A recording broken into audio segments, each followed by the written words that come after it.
saw your purse at the. Yeah. I said, see, there's a choir. Yes, it is.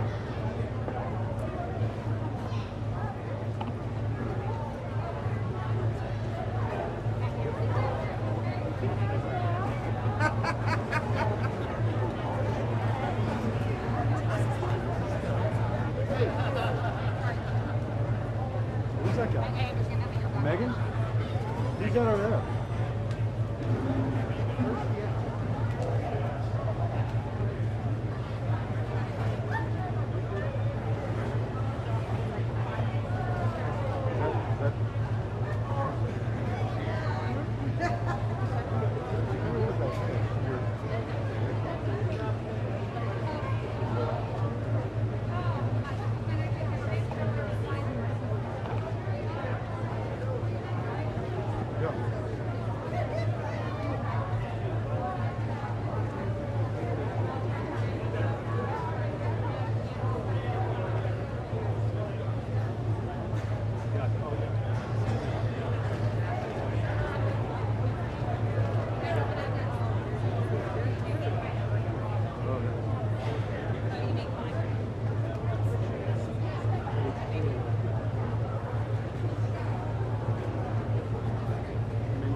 Any thoughts on today, sir?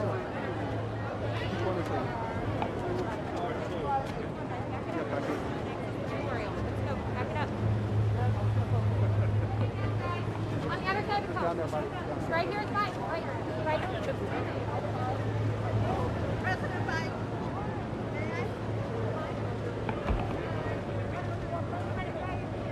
Thank you so much. Like up there.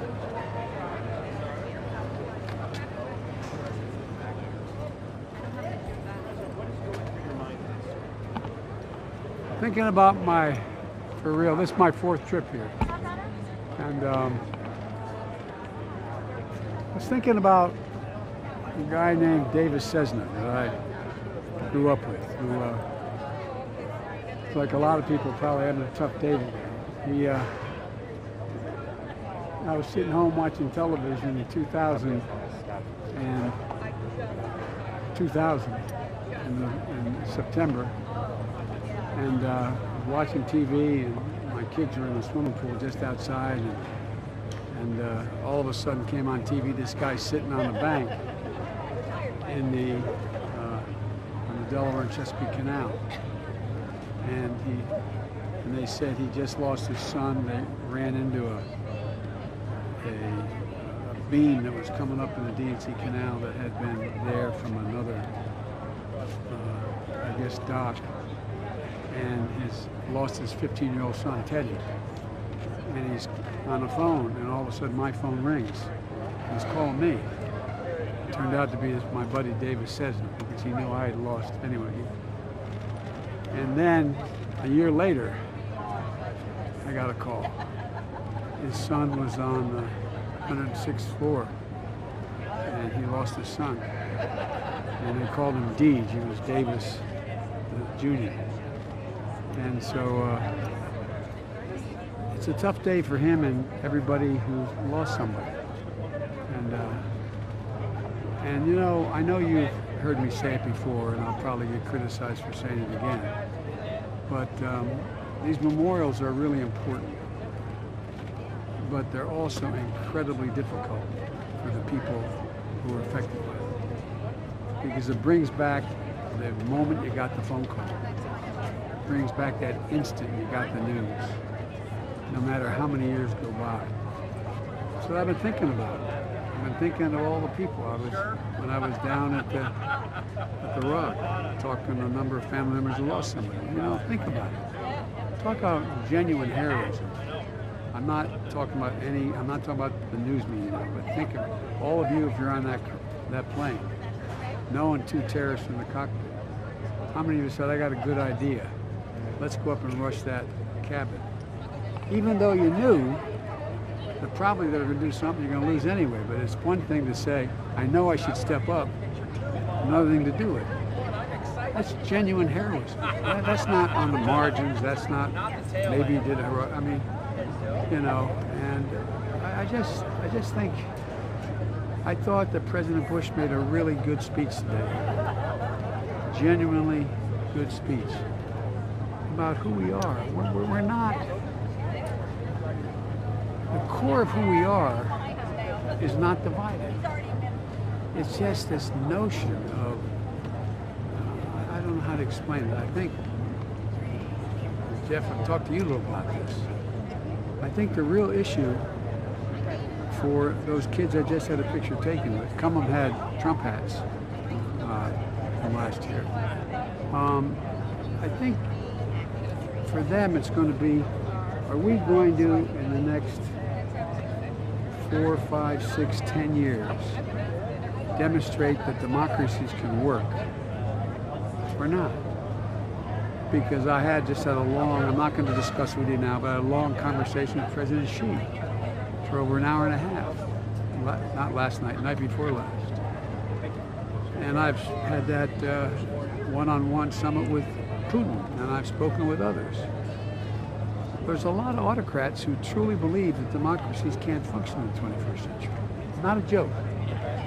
They think because the world is changing so rapidly and people are so divided, you can't bring people together in a democracy to get a consensus. And the only ones that are going to be able to succeed are the autocrats. That's why it's so damn important we demonstrate. Everybody says, Biden, why do you keep insisting on trying to bring the country together? That's the thing that's going to affect our well-being more than anything else, how the rest of the world responds to us. Knowing that we actually can, in fact, lead by the example of our power again. And I think we can do it.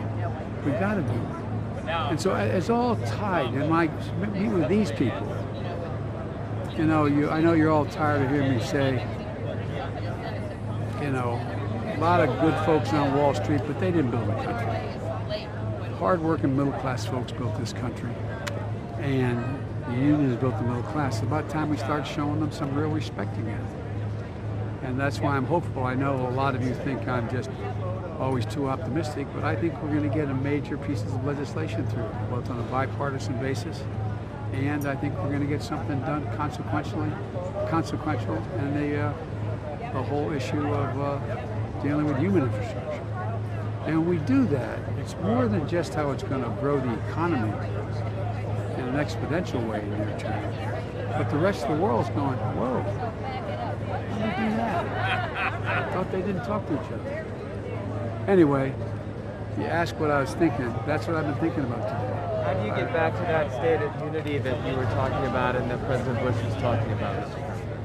By being honest when I make a mistake by being straightforward, telling people exactly what I want to do, letting them know that there's nothing, no hiding the ball. You know, if you take a look at the polling data, as my numbers have dropped, you've seen that my package is overwhelmingly popular. Overwhelmingly popular. And so that's why you're going to see, and I get it, a lot more direct attacks on me, not what I'm for. And that's I'm a big boy. I've been doing this a long time. But I really think that, so far, most people understandably thought I couldn't get any of this done. I couldn't get the first bill passed. We got it passed. It grew the economy. We're the 40% anyway. So I think it's just a matter of showing that what I'm saying, when it works, letting it clear how it works, and when it doesn't work, I'm going to change that. Well, I think people are just looking for, I hope, find out just some straight talk. What should be done, what you believe to be done. And I've been doing this long enough. Again, I apologize if some of you cover me a long time like you. You've heard me say some of this before, but I mean it from the bottom of my heart. I told you the story about when I won as a 29-year-old kid. Everybody said, well, what's the secret? What's the secret? It had to be some special secret. How the hell could I win? Straight up. I had to find something. And I said, the secret is figuring out what's worth losing in between. What are you willing to lose over that you believe? If you can't figure that one out, you shouldn't run. You shouldn't do it.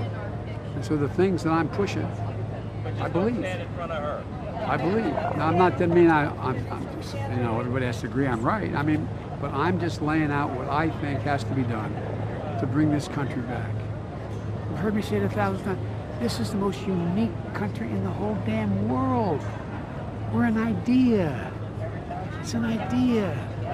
It's not based on ethnicity. It's not based on geography. It's not based on religion. It's an idea. It really is. We hold these truths. I mean, we never lived up to it, but we've never walked away from it except the previous 4 years. And so, it'd be inappropriate for me to tell you the number of serious Republicans in the past and a few that are still around who call me and tell me, what can I do to help? Because they get it too. They may not agree with everything I say, but this idea that, what do you want to do with Biden? I want to box him. I mean, I should be so lucky. But it is the kinds of things, or, stuff that is coming out of Florida, stuff that's coming out of, Robert E. Lee had been in Afghanistan. You'd have won. No, anyway, I'm telling you too much, but the point is, what I'm thinking about today is what these people who, and I've got a small piece of one of the beams they gave me last time, or not last time, but how many times ago, and the flag they gave me. And I'm thinking of, what are the people who died? What would they be thinking?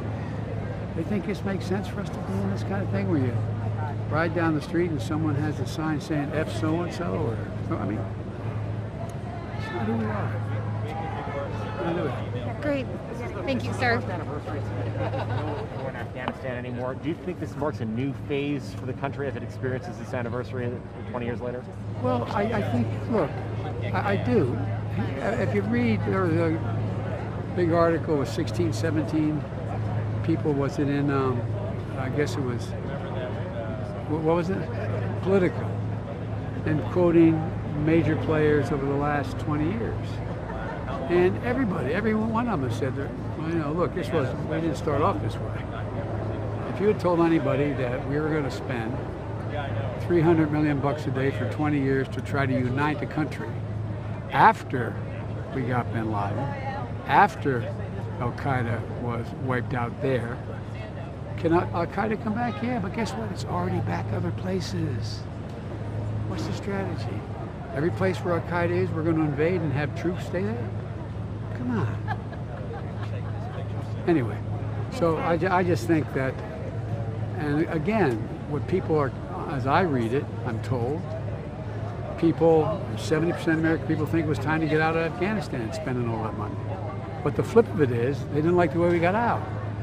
But it's hard to explain to anybody, how else could you get out? For example, if we were in Tajikistan and we pulled up a C-130 and said, we're going to let, anybody who was involved with being sympathetic to us to get in the plane, you'd have people hanging the wheel well. Come on. So, but you guys got a tough job, and I'm glad I don't have it. So anyway, I'm going to... Thank you guys. Come on, you guys stay here. Thank you.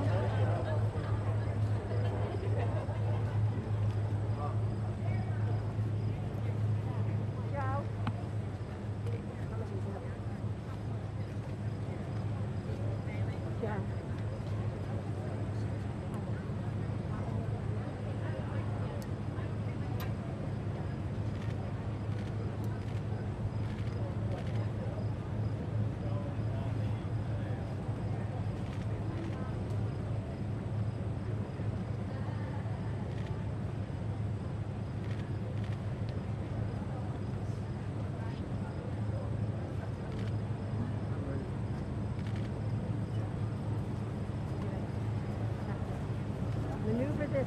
You can help me down. Yeah, I'm gonna help you down. You're getting on that side of the flag? Yeah. All right, we got it. One group photo. Sure, okay. Oh, I love that. Yes, yes.